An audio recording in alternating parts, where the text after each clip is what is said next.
बोलिए विष्णु भगवान की जय। आज गरुड़ पुराण सारोद्धार का 8वां अध्याय है। इस 8वें अध्याय में 118 श्लोक हैं। इसमें 30-30 श्लोक करके हम विवेचना करेंगे। आज अध्याय 8 का प्रथम एपिसोड है। इस पूरे एपिसोड में पूरे अध्याय में आतुरकालिक मतलब मरणकालिक दान एवं मरण काल में भगवान नाम स्मरण का महात्म, अष्ट महादानों का फल और धर्माचरण की महिमा का वर्णन होगा। ये 4 भाग में दिया जाएगा, 4 एपिसोड में। अध्याय 8 का प्रथम हम शुरू करते हैं। बोले विष्णु भगवान की जय।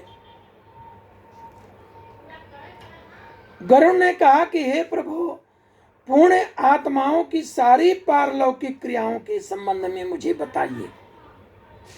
पुत्रों को जिस प्रकार वह किया करनी चाहिए उसे उसी प्रकार कहिए,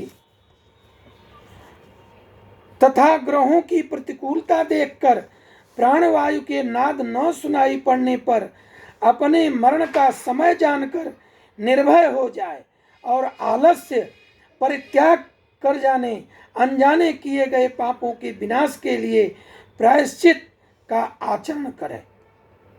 जब आतुर काल उपस्थित हो जाए तो स्नान करके शालिग्राम स्वरूप भगवान विष्णु की पूजा कराए।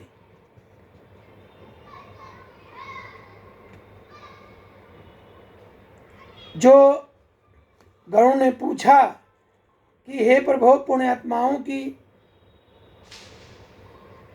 सारी पारलौकिक क्रियाओं के संबंध में मुझे बताइए, तब भगवान ने कहा कि जाने अनजाने किए गए पापों के विनाश के लिए प्रायश्चित का आचरण करे।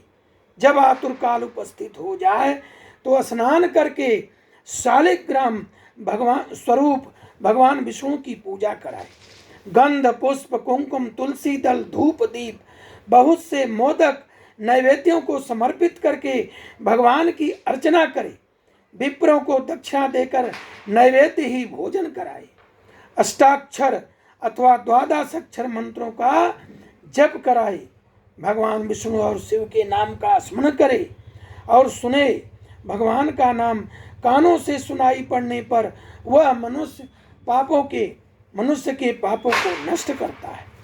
रोगी के समीप आकर बांधवों को शोक नहीं करना चाहिए, प्रत्युत मेरे पवित्र नाम का स्मरण करना चाहिए। भगवान ने कहा कि जब मृत्यु समय नजदीक आवे तो उनको ब्राह्मणों को बैठा करके वेदाचार वेदोक्ति जो भी शालिग्राम भगवान का पूजन उनका सब कुछ कराना चाहिए। उससे जो है पवित्र नाम का बार बार स्मरण करना चाहिए।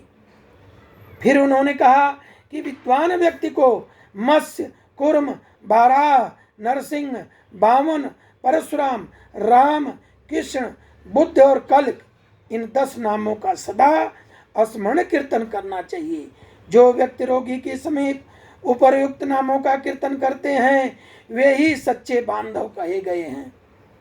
कृष्ण यह मंगलमय नाम जिसकी वाणी से उच्चारित होता है उसके करोड़ों महापाप तक तत्काल भस्म हो जाते हैं।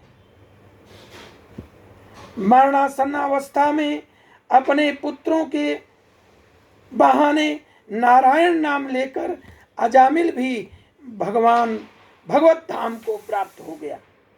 तो फिर तो श्रद्धा पूर्वक भगवान के नाम का उच्चारण करने वाले हैं, उनके विषय में क्या कहना। दूषित चित्त वाले व्यक्ति के द्वारा भी स्मरण किए जाने पर भगवान उनके समस्त पापों को नष्ट कर देते हैं। जैसे अनिच्छा पूर्वक भी स्मरण करने पर अग्नि जलाता ही है।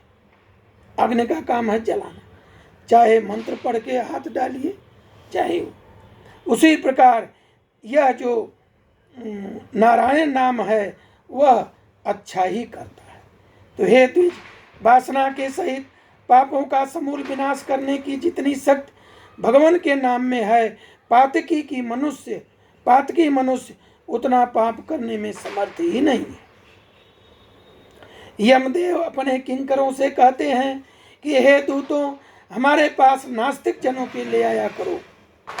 भगवान के नाम का स्मरण करने वाले मनुष्यों को मेरे पास मत ले आया करो, क्योंकि मैं स्वयं अच्युत, केशव, राम, नारायण, कृष्ण, दामोदर, वासुदेव, हरि, श्रीधर, माधव, गोपिका वल्लभ, जानकी नायक रामचंद्र का भजन करता हूँ। हे दूतों, जो व्यक्ति हे कमलनयन, हे वासुदेव, हे विष्णु, हे धरणधर, हे अच्युत, हे शंख चक्रपाणी, आप मेरे शरणदाता हो, ऐसा कहते हैं, उन निष्पाप व्यक्तियों को तुम दूर से ही छोड़ देना। हे दूतों, जो निष्किंचन और रसज्ञ परमहंसों के द्वारा निरंतर आस्वादित भगवान मुकुंद के पादारविंद मकरंद रस से विमुख हैं और नरक के मूल गृहस्थी के प्रपंच में तृष्णा से बद्ध हैं, ऐसे असत पुरुषों को मेरे पास लाया करो। जिनकी जिह्वा ब्रह्म भगवान के गुण और नाम का कीर्तन नहीं करती, चित्त भगवान के चरणाबिंद का स्मरण नहीं करता, सिर्फ एक बार भी भगवान को प्रणाम नहीं करता, ऐसे विष्णु की आराधना, उपासना आदि कृत्यों से रहित असत्य पुरुषों को मेरे पास ले आओ। इसलिए हे पक्षेंद्र, जगत में मंगल स्वरूप भगवान विष्णु का कीर्तन ही एकमात्र महान पापों के आत्यंतिक एकांतिक निवृत्ति का प्रायश्चित है, ऐसा जान लो। नारायण से परामुख रहने वाले व्यक्तियों के द्वारा किए गए प्रायश्चित्ताचरण भी दुर्बुद्ध प्राणी को उसी प्रकार पवित्र नहीं कर सकते जैसे मदिरा भरे घट को गंगा जी सदृश नदियां पवित्र नहीं कर सकती। भगवान कृष्ण के नाम स्मरण से पाप नष्ट हो जाने के कारण जीव नरक को नहीं देखते और स्वप्न में भी कभी यम और यमदूतों का स्वप्न नहीं देखते। जो व्यक्ति अनंत काल से नंद नंदनम भगवान श्री कृष्ण जिसके पीछे चलते हैं, ऐसी गाय को ब्राह्मणों को दान देता है, वह मांस, हड्डी और रक्त से परिपूर्ण बैतरणी नदी में नहीं गिरता। जो मृत्यु के समय नंद नंदन इस प्रकार की वाणी भगवान नाम का उच्चारण करता है, वह पुनः मांस, अस्थि, रक्त पूर्ण बैतरणी रूपी शरीर को प्राप्त नहीं करता, शरीर धारण नहीं करता, अर्थात मुक्त हो जाता है। अतः पापों के समूह से नष्ट करने वाले महाविष्णु के नाम का स्मरण करना चाहिए, अथवा गीता या विष्णु सहस्त्र नाम का पाठ श्रवण करना चाहिए। एकादशी व्रत, गीता, गंगा जल, तुलसी दल, भगवान विष्णु का चरणामृत और नाम, ये मरण काल में मुक्ति दाता हैं। इसके बाद घृत और स्वर्ण सहित अन्न दान का संकल्प करे। श्रोत्रिय द्विज वेद पाठी ब्राह्मण को सबस्सा गौ का दान करें।